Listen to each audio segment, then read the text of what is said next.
How old are you?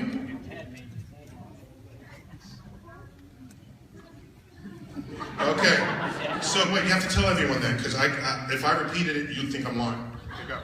6 3/4. Love those fractions. Yes, keep people going. Okay, if you're asking those questions now, you'll be the deepest thinking adult there ever was. So what is the meaning of life? I think people ask that question on the assumption that meaning is something you could look for, and then, oh, I found it. Here's the meaning. Here's what it is. I've been looking for it. Okay? And it doesn't consider the possibility that maybe meaning in life is something that you create. You manufacture for yourself and for others. And so when I think of meaning in life, I ask, have I learned something today that I didn't know yesterday? Bringing me a little closer to knowing all that can be known in the universe. Just a little closer. However far away all the knowledge sits, I'm a little closer. If I live a day and I don't know a little more that day than the day before, I think I wasted that day. So the people who at the end of the school year say, this summer I don't have to think anymore. I'm thinking, what? What? To learn is to become closer to nature. And to learn how things work gives you power to influence events. Gives you power to help people who may need it. Power to help yourselves, to shape a trajectory. So when I think of what is the meaning of life, to me that's not an eternal, unanswerable question. To me, that is in arm's reach of me every day. And so for you, at age 6 3/4, may I suggest that for you, you should explore nature as much as you possibly can. And occasionally that means getting your clothes dirty because you might want to jump into puddles and your parents don't want you to do that. You tell them that I gave you permission.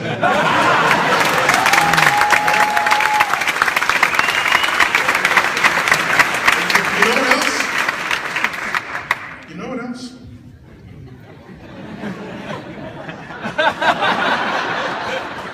So, I'll give you more permission for more things, ready? Okay. Have you ever pulled all the pots and pans out of the cabinet before and hit them with the wooden spoon? Have you done that yet? Have you done that? He said, in a way. And what did your parents say when you did that? Oh, you did it with paper plates. That's not nearly as fun as doing it with pots and pans. Okay? So you have my permission to pull pots and pans out of the cabinets and bang on them with spoons and knives and things. Not knives. Spoons. But here's the thing. You're still a kid. And part of being a kid is exploring the world around you. And all the way the laws of nature influence that world. So take different pots and pans and hit them with a spoon, and they'll all sound different. They'll sound different with different spoons. Some pans are aluminum, some are steel, some are copper. They'll sound different, and that's kind of a fun experiment. And most parents will say, don't do that, you're getting them dirty. Stop doing that, you're making too much noise. You tell them, then why did you have me in the first place? Because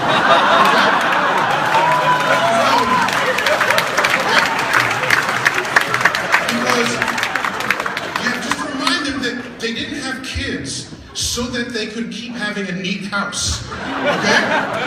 Because kids make things messy. And there's a reason why they make things messy, because they're exploring the world around them. And so you have my permission. Now, if you get in trouble, I'm not going to be around. I'm not going to be around. But we have witnesses here, right? Okay. So your meaning in life will be enhanced if you're given as much freedom as you can to explore the world. Then when you get older, you will become so close to how the world works that when a problem arises that needs a solution, you will say, I know how to solve that. I've been thinking about that before. And I've been thinking about that ever since I was banging the pans on the kitchen floor, or ever since I jumped with 2 feet into a puddle, or ever since I walked up and down and caught snowflakes in my mouth as I walked down the street. Did you do that today when it snowed? When was the last time you caught snowflakes in your mouth? Like a few weeks ago. Okay, I'm gonna ask a grown-up that same question, okay? When was the last time you caught snowflakes in your mouth? I don't remember. You see the problem here, okay? The grown-ups have forgotten how to embrace nature, how to think about the natural world. So, you will owe it to yourself and everyone else who will be cured by some medicine you may invent one day. You owe it to yourself and to everyone else to continue to stay curious. And by doing so, you will have created the meaning in life that others think is waiting under a rock for them one day. And you would have made it happen all on your own. So thanks for your question.